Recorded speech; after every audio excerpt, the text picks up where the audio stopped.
perform the operations by hand, then use a calculator to check your work. So now we're doing an order of operations problem that's involving fractions. So let's see what we can do with this thing. So since we're doing order of operations, I'm going to put my little order of operations reminder over here.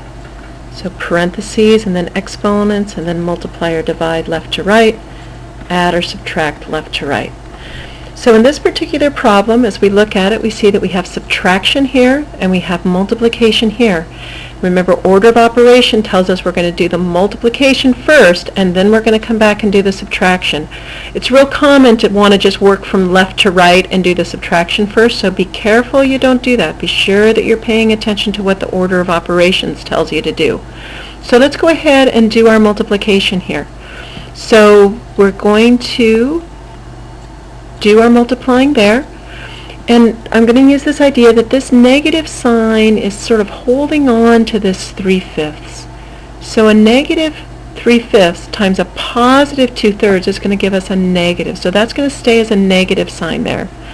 And now when I go to do my multiplication straight across, well, we've learned that we like to do, cancel out our common factors first.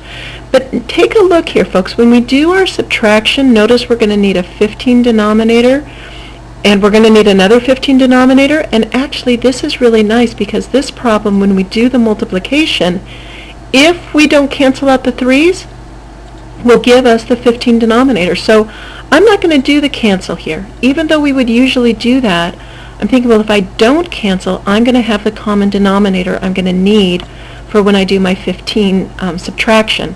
It's not always going to work that way, but if you kind of look a step ahead and see what's going on with that, you may be able to save yourself a few steps. So I'm going to go ahead and just multiply straight across. 3 times 2 is 6. 5 times 3 is 15.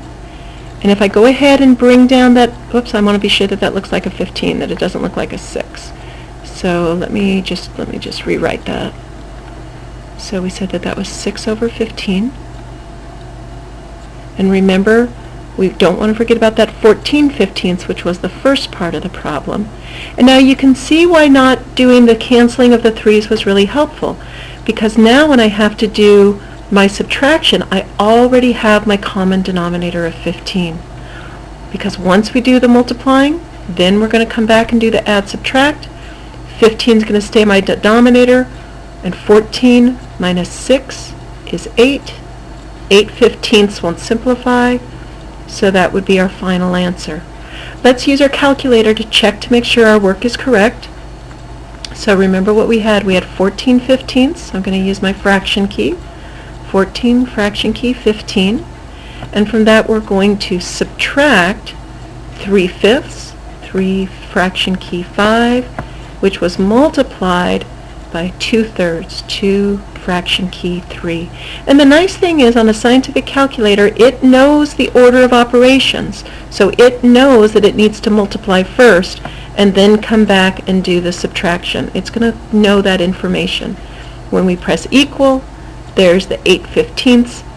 Let me just pull that up again. There's 8/15, just like we came up with when we worked it by hand.